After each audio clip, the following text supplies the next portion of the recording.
Hello, welcome to our poster tour video. I'm Chuang from National Taiwan University. Our research used the ERP technique to examine whether and how semantic P600 responses may be modulated by familial sinistrality. Familial sinistrality, abbreviated as FS, refers to whether or not one has any left-handed blood relatives. We compared the FS modulations on the semantic P600 with those on the syntactic P600 and LPC responses to highlight the similarities and differences among these components, and in turn to eliminate the debate between whether semantic P600 is more similar to the syntactic P600 or to the LPC in nature. Now let me walk you through the poster.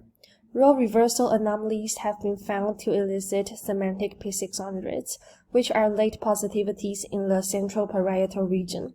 Despite numerous studies on this effect, the functional significance of the semantic P600 is still a debate. Some study proposed that the semantic P600 shares similar cognitive mechanisms with the syntactic P600, same for syntactic manipulations. Yet, another view holds that the semantic P600 may be functionally more similar to the LPC, the late positive complex, that is same for semantic anomalies. So, our goal is to try to clarify whether the semantic P600 is more similar to the syntactic P600 or LPC in nature, with an approach of individual difference. Our rationale is that variables known to affect an ERP effect should similarly modulate other ERP effects that share similar cognitive neural underpinnings. To that end, we focused on familial sinistrality that has been found to modulate syntactic P600 and LPC. Dissimilar FS influences for syntactic P600 and LPC have been noted in the literature. We are not able to find any extant published results on how FS influences the semantic P600s, hence our study. Participants were 28 FS plus and 28 FS minus young right-handers. Here are some example sentences. All target words were sentence final, italicized and underlined here. Anomalous target words are in red and marked with an asterisk. We changed the syntactic cues before the target words to create syntactic word class violations. If needed, we also changed the words before the cues to make it coherent. For the semantic anomalies, we changed the final words to implausible endings. And finally, we swapped agent and patient to create thematic anomalies. Sentences were shown one word at a time. After the sentence, participants judged whether the sentence was congruent. Both groups showed comparable judgment performance. For the ERP results, here we showed the role waveforms for each group.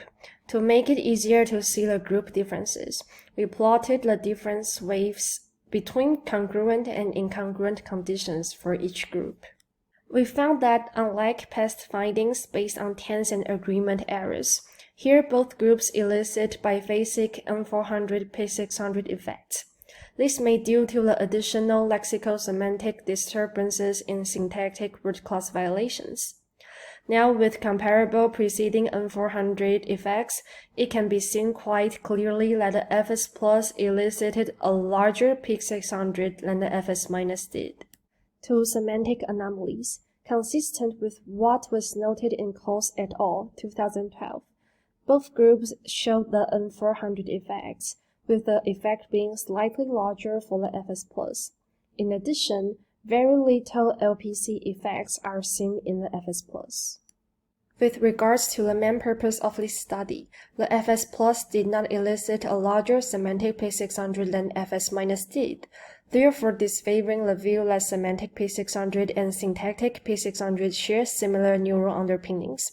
Instead, the direction of FS modulation on the semantic P600 responses here is similar to that in the semantic conditions, implicating that semantic P600 may be more similar to the LPC in nature. Thank you for watching this video. If you have any questions, please feel free to stop by our poster or contact us via the email address here. Thank you and have a nice day.